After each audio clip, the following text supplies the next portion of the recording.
बुलेटिनमध्ये एक महत्त्वाची बातमी आहे। प्रशासनामध्ये पारदर्शकता, प्रामाणिकता आणि शिस्त आणण्याकरता सगळे ते प्रयत्न करा असा मंत्र पंतप्रधान नरेंद्र मोदी यांनी मुख्यमंत्री देवेंद्र फडणवीसांना दिलाय।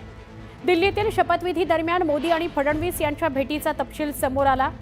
स्वच्छ प्रशासन असलंच पाहिजे, ते करताना कुणाचीही पर्वा करू नका असे आदेश पंतप्रधान नरेंद्र मोदींनी देवेंद्र फडणवीसांना दिलेत असं समजतंय। आमचे प्रतिनिधी तुषार रुपनवर यांच्याशी बोलूया। तुषार, काय अधिक सांगाल? सुवर्णा, आपण पाहिलं असेल तर मुख्यमंत्री देवेंद्र फडणवीस मुख्यमंत्री झाल्यापासून राज्यामध्ये आपल्याला कठोर प्रशासन आणताना पाहायला मिळतात। अशा पार्श्वभूमीवरती दिल्लीमध्ये शपथविधी दरम्यान पंतप्रधान नरेंद्र मोदी आणि देवेंद्र फडणवीस या दोघांमध्ये भेट झाली आणि या दोघांमध्ये भेट होत असताना पंतप्रधान नरेंद्र मोदींनी महाराष्ट्रातल्या प्रशासनाविषयी माहिती घेतली।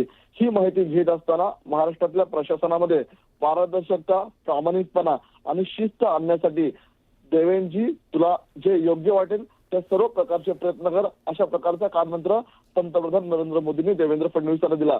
देवेंद्र फडणवीस आणि पंतप्रधान नरेंद्र मोदी या दोघांच्या भेटीतला तपशील आता दिल्लीच्या भेटीचा समोर आलेला आहे।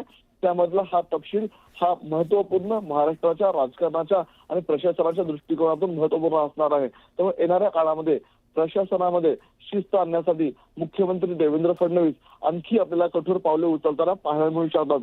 पंतप्रधान नरेंद्र मोदी यांनी दिलेला सल्ला, त्यांनी दिलेला कानमंत्र आणि त्यानंतर मुख्यमंत्री देवेंद्र फडणवीस महाराष्ट्राच्या प्रशासनामध्ये नेमकी कोणती पावले उचलतात याकडे सर्व राज्यांचं लक्ष लागलेलं आहे। नक्की तुषार, धन्यवाद माहिती दिल्याबद्दल। भ्रष्टाचार मुक्त, नियोजन असलेलं असं सुशासन निर्माण करा असं पंतप्रधान नरेंद्र मोदींनी फडणवीसांना सांगितलेलं आहे।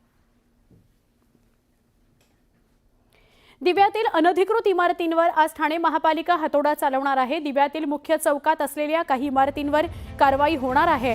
याबाबत नगरपालिकेकडून अजूनही कोणतंही स्पष्टीकरण आलेलं नाही।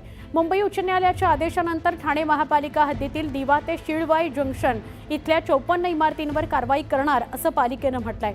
त्यानुसार पोलीस बंदोबस्त मिळताच इमारतींवर कारवाई केली जाईल असं ठाणे महापालिकेनं स्पष्ट केलेलं होतं।